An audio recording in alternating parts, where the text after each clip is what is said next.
ఇప్పుడు ఈ ఒకటిలో ఏలో ఏముంది? ఏమైనా డౌట్ఫుల్ ఆర్టికల్స్ ఉంటే రిటర్న్ టు సెండర్ చేయమన్నారు. కింద ఏమన్నారు? If suspected to contain such goods will be sent as mark doubtful to destination PM SPM should open it in the presence of the అడ్రసీ.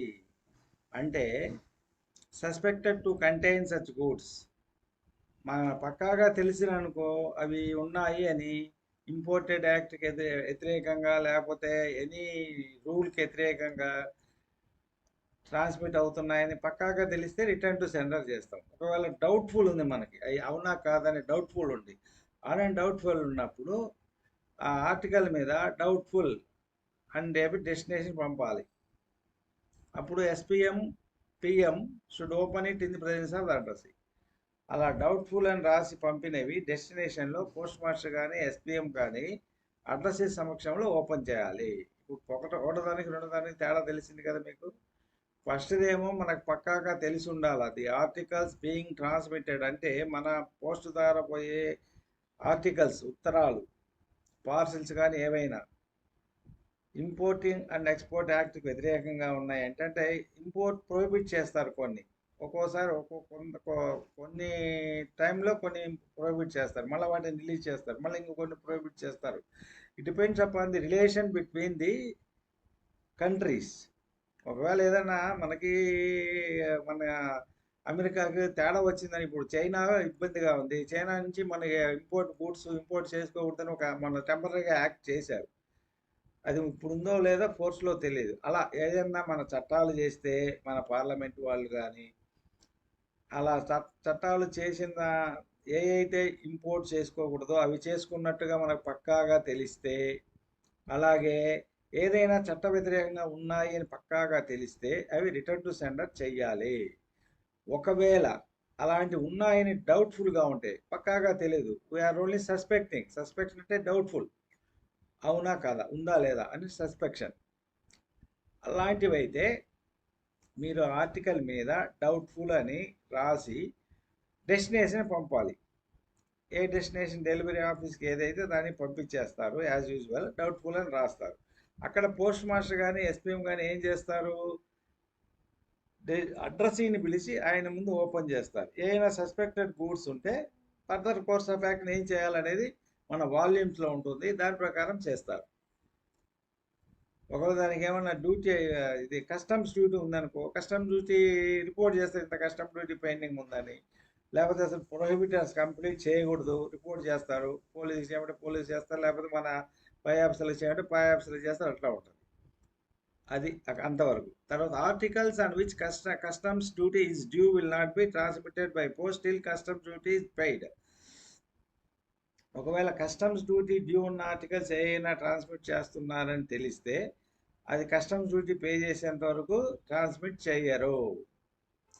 Coins, bullion, precious stones, jewellery articles of gold or silver ETC or dutiable articles. అంటే dutiable articles ఏంటి అనేది కూడా చెప్పారు.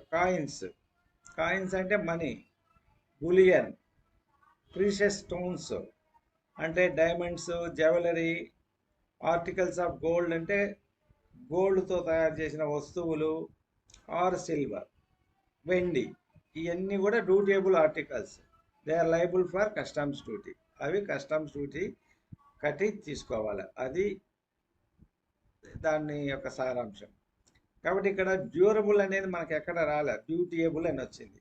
కాబట్టి అది maybe a print mistake while printing PO guide. కాబట్టి మీరు అది కొద్దిగా చూడండి. ఒకవేళ డ్యూరబుల్ అని ఆర్టికల్స్ అని ఇస్తే సబ్జెక్ట్ లేదు, జనరల్గా అది ఎవరైనా ప్రింట్ మిస్టేక్ అని తెలుసు, దాని కరెక్షన్ వచ్చిందో లేదో అయితే నాకు తెలీదు. కానీ పిఓ గైడ్ వాట్సాప్లో అదే మన వెబ్సైట్లో ఉండే పిఓ గైడ్లో అదే ఉంది, కాబట్టి దాన్ని అలాగే ఉంచానే మార్చలేదు. బట్ యాక్చువల్గా that is dutiable. Okay, next class 213కి వెళ్దాం. క్లాస్ 213లో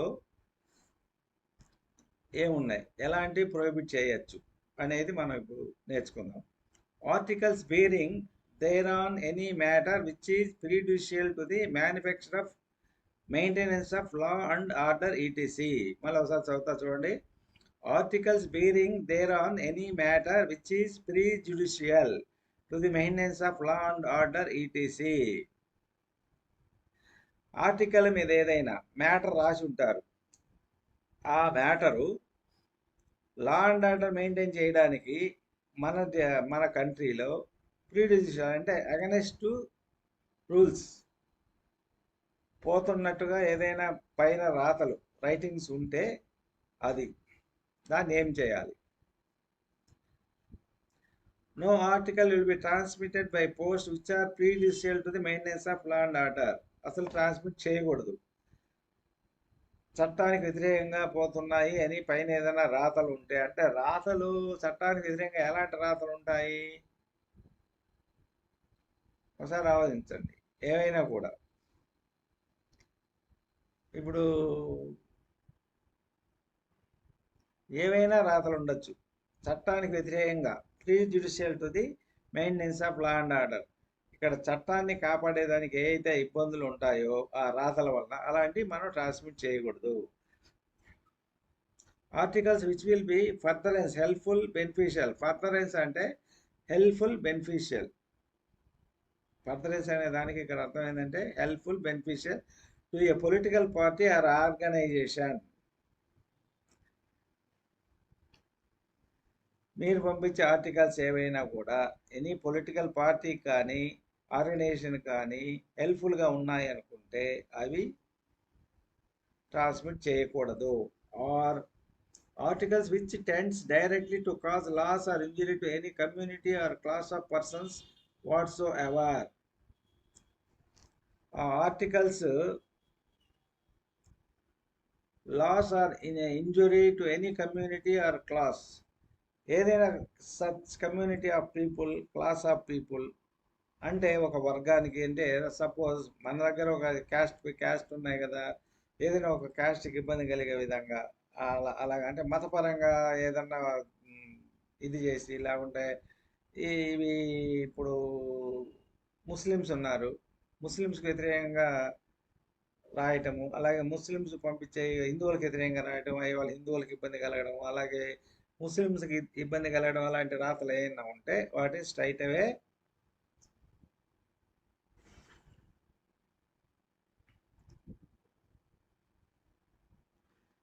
ట్రాన్స్మిట్ చేయకూడదు. తర్వాత no article will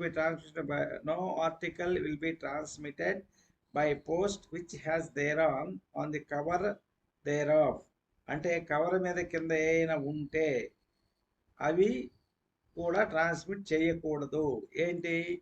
any pictorial presentation of a person who is proclaimed offender.